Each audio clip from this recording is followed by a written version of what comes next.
एक बार प्रेम से बोलो श्री कृष्ण भगवान की जय।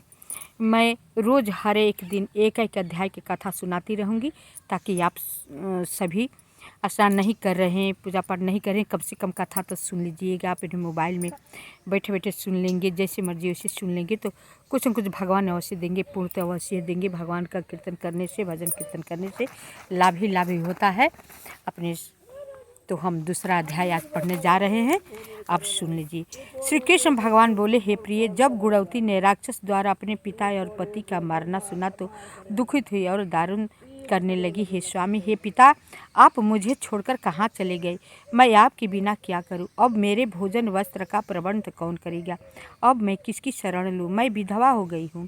विधाता का मेरे ऊपर कोप हुआ, मैं कैसे जीऊं? श्री कृष्ण जी बोले, कुकरी के समान विलाप करती हुई, हवा से हिलते हुए केले के पत्ते की तरह कांपती हुई वह पृथ्वी पर गिर पड़ी। थोड़ी देर में सावधान होने पर फिर विलाप करने लगी और शोक समुद्र में डूब गई। उस गुणवती ने घर की सब वस्तुएं बेचकर यथाविधि से अपने पति की परलौकिक क्रिया की और उस नगरी में विष्णु भगवान की भक्ति में तत्पर होकर इंद्रियों के बस में कर शांति से रहने लगी और मरण तक एकादशी और कार्तिक मास के व्रत आदि करती रही। हे प्रिय, यह दोनों व्रत मुझे अत्यंत प्यारे हैं, जिसके करने से भोग और मोक्ष की प्राप्ति होती है, पुत्र और संपत्ति मिलती है। कार्तिक की तुला राशि पर सूर्य निकलने पर महापापी जो भी प्रातः काल स्नान करते हैं वे भी मुक्ति को प्राप्त होते हैं। जो मनुष्य स्नान, जागरण, दीपदान और तुलसी का पालन करते हैं वे विष्णु के रूप हैं। विष्णु भगवान के मंदिर में झाड़ना, सतिया काटना तथा विष्णु की पूजा आदि का कार्य जो मनुष्य करते हैं वह जीवन मुक्त होते हैं। इस प्रकार वह गुणवती हर एक वर्ष कार्तिक व्रत और विष्णु भगवान का नित्य पूजन करती रही। एक समय वृद्धावस्था के कारण दुर्बल होने से, रोग और ज्वर से पीड़ित होने पर भी गंगा स्नान को गई। ज्यों ही पानी में उतरी, जाड़े के मारे कांपने लगी। उसी समय गुणवती ने आकाश से आता हुआ विमान देखा। शंख, चक्र, गदा, पद्म आदि आयुधों को लिए हुए विष्णु के रूप धारण करने वाले पार्षद गरुड़ की ध्वजा वाले अप्सराओं से युक्त ऐसे विमान में बिठाकर वैकुंठ को ले गए। प्रदीप्त अग्नि के समान कीर्ति वाली गुणवती विमान में बैठी हुई कार्तिक व्रत के प्रभाव से मेरे पास आ गई। जब ब्रह्मादि देवताओं की प्रार्थना से मैं पृथ्वी पर आया तब वे गण भी मेरे साथ आए हैं। हे भामिनी, यह सब यादव मेरे गण है और तुम्हारे पिता देव शर्मा भी इस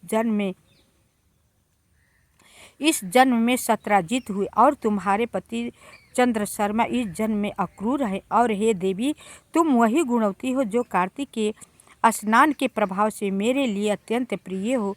तुमने तो मेरे मन मंदिर के सामने तुलसी का बगीचा लगाया, उसी से यह कल्प वृक्ष तुम्हारे आंगन में है। कार्तिक में जो पहले तुमने दीपदान किए हैं उसी फल से तुम्हारी सुंदर देह और घर में लक्ष्मी देवी का निवास है, जो संपूर्ण व्रताधिपति स्वरूप भगवान को अर्पण किए थे। इसलिए तुम मेरी पत्नी बनी हो और तुमने जन्म मृत्यु तक जो कार्तिक व्रत उपवास किए हैं इसे तुम्हारा वियोग मुझसे कदापि नहीं होता। इसी प्रकार कार्तिक में व्रत करने वाले तुम्हारे समान मेरे प्रिय होंगे।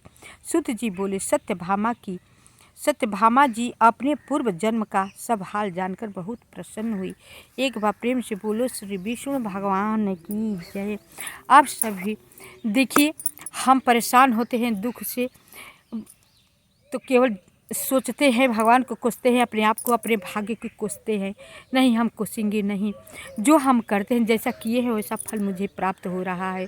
जो हम बोएंगे वही काटेंगे, वो हकीकत बात है।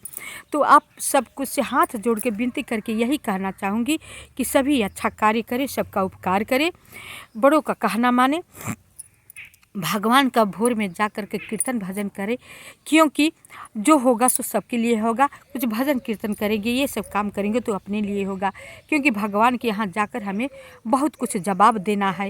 वो पूछेंगे तो हमें जवाब देना होगा कि हमने इतने दिन मृत्युलोक में रहकर क्या किया है।